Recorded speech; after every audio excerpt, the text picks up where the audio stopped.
Now let's just return to this. We're talking about facing the suffering and facing the fact that we can't hold on to happiness when we find it. Yes.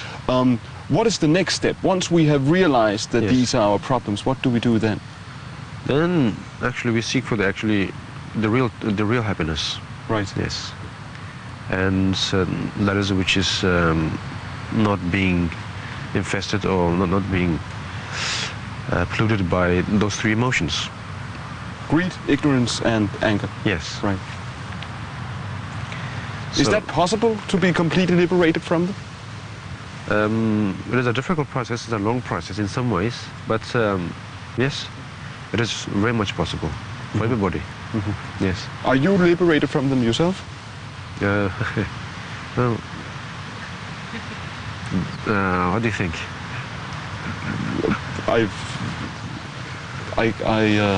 I have no idea. Yeah. Now, and so once I've conquered these, and this shouldn't be too difficult, anger, ignorance, and so forth, where do I go from there? Where do I progress from there? What happens then? And from there, then of course, first of all, of course, we want to actually get rid of those three emotions, or those three poisons, as we say. Sure. Then we try different methods by simply, first of all, learning everything. Learning all the knowledge, being aware of everything, and so that we won't repeat the same mistakes. Yes, and to see what caused us to have such emotions. Right. And yes, and then simply to pluck out those emotions. Once we've progressed on from these and we've conquered them, we're not repeating our old mistakes there. Where do we go to achieve Buddhahood? How close are we then? Well, we're actually pretty close. Right. Pretty close. But then at that moment, of course, it's still that we want to save, sort of feeling that I want to save my own skin, right? Yeah, sure. At that moment. But then we want to go a bit wider, because simply by seeing that even in this life, knowing that our parents were actually sort of the main cause that, well, actually not exactly, I don't know. In some ways it is a cause that we are here and have this human rebirth, of course, connected through karma. Yeah. Of course. So for that reason, I want to, how to say, help them as well. Right. To also show them what I've learned. So then therefore then we start thinking that actually, okay, then if I have taken rebirth, right? Yeah. Then is it just one or two or countless or actually none? Right. And of course, seeing that everything, sort of derives from karma and so on, that actually we had actually countless of reincarnations. So therefore, then actually almost every sentient beings, they could be all, at one time, our parents. So therefore, I must help all. Right. And that's how you sort of... So we are related. Yes. I mean, through all the incarnations, we are Yes. related to everything else around us. Yes. But then, yes, we didn't sort of notice until now, something like that. And when you said about the vices, the three poisons, when you said that we are all afflicted by them, Yes. are we all suffering to the same extent? You see, and that's the thing. When you say suffering, of course, we mostly feel that, that someone is in pain or like being depressed and so on, right? But of course, that's quite, that shows quite strong. So then we can call that suffering. But then through Buddhism, actually what we understand and what we are aware is that actually suffering, we can actually see suffering simply by, just saying, simply by living through this life, right? That we see everything as happy, that we're healthy, we're rich, we have famines and so on. Of course, actually, in that process, actually, there is a suffering. Actually, we don't know it. Yeah. We just sort of, completely ignore it. Right. And then that becomes a habit. So it becomes a habit, Yes. ignoring Yes. the suffering. Yes. In some ways, yes. Right. Yes. And then and then until the moment that we die, in a way, then we start to have lots of questions. Right. Yes, I think for anybody, not just for Buddhists, but and then start thinking, what should I do, and what have I done, and so on, and then that now I don't want to die, I want to keep on going, and so on. Yes, and at that moment, then we have really a huge suffering. Right. Yes. So all the suffering we have ignored, all the suffering we have turned away from Yes. throughout our life Yes. comes back to haunt us at that moment of death. At the moment of death, then if you have done anything wrong in this life, then of course through karma, then next rebirth might not be a happy one. Right. Might not be so pleasant. Now, this thing about rebirth. Yes.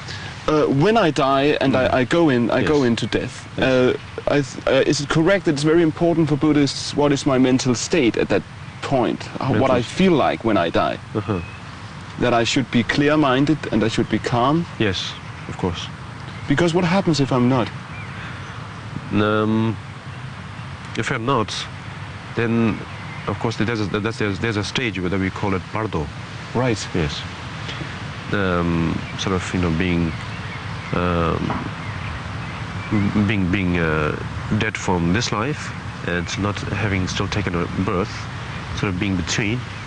And there's sort of a stage where it can last either 7 days or a day. Right. Or take a long time. Right. And in that stage, of course, if you're not conscious, if you're not aware of it, then we still want to live on, right? And then we try to search for places where I can be, where I can exist. So I basically choose a new body Yes. or choose a new life, Yes. as well. Yeah. But then simply not having, how to say, the luxury of choosing, actually. Right. Because somehow we haven't learned much. Right. Yes. So going through the same habits, because at that very moment, if one is not conscious, one might feel a lot of pain.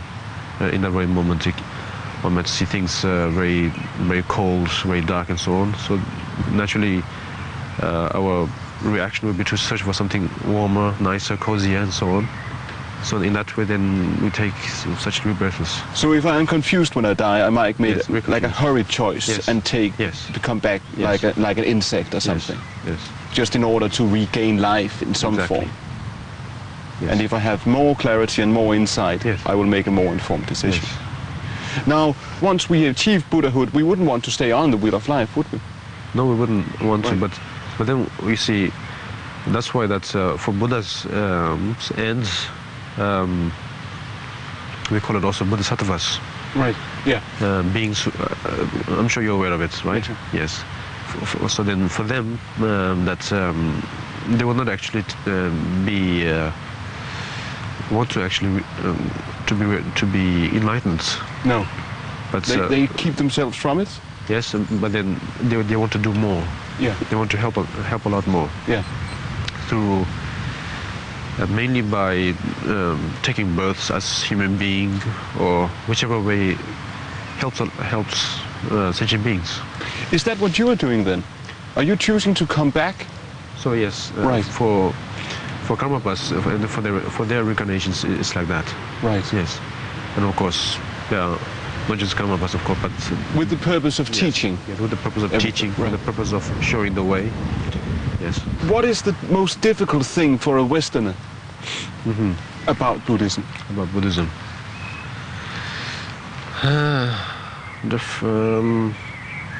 Now that's, I don't know. Actually, well, what do you like? Do you have any ideas?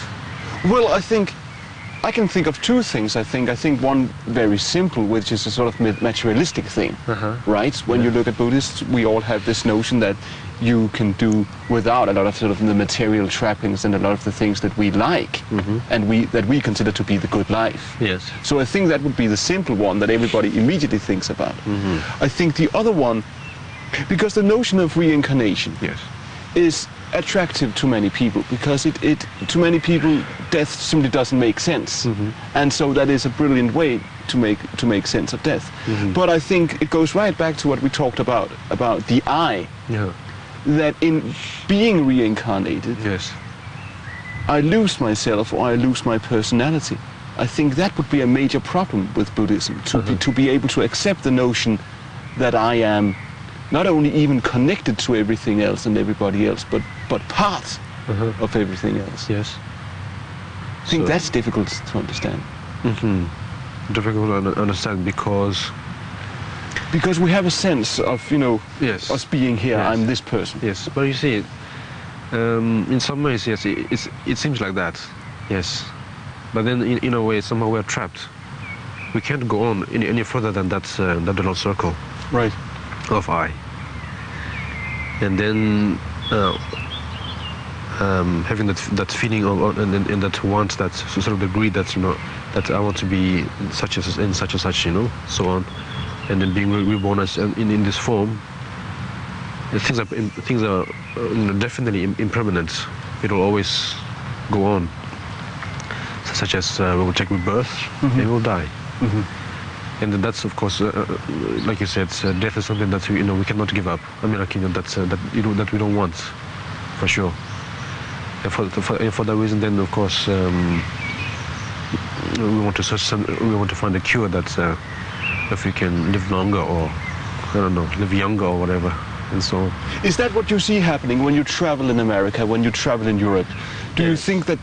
Right. In some ways, it's when people actually see that this is the only life or the only birth that we will take, and I think and then they feel that they must do anything, everything.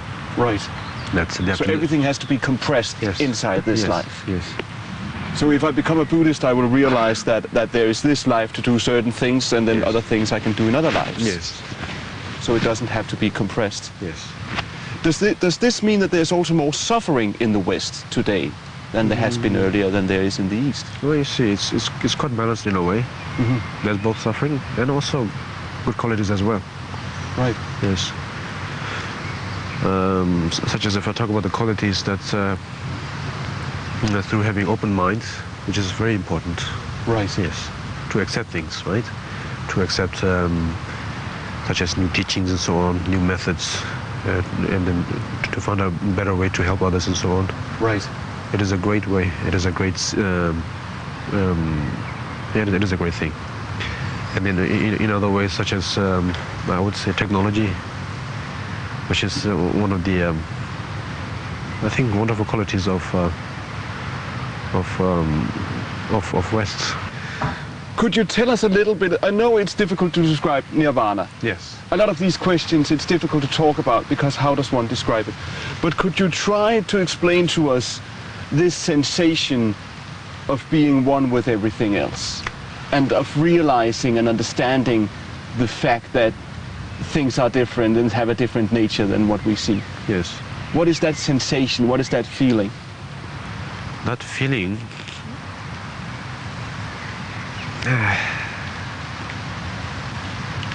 You see, there's one thing.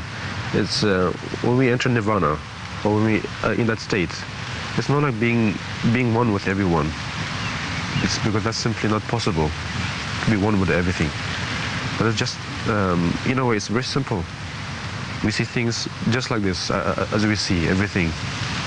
But then not, how to say, being trapped or being, how to say, sort of chained by those three emotions. But we're totally free. That's, we have the capacity, we have the potential, we have the energy, the sights and everything that's, that whatever quality that we need, we all have it. And then that's, we are able to help others whichever we want. So that we actually, it's a state that, we are completely free, completely open. Yeah. Your Holiness, thank you so much. Pleasure. Brilliant. Oh, thank you. Oh, you know Danish summer? Danish summer. Sure. Keep it around you.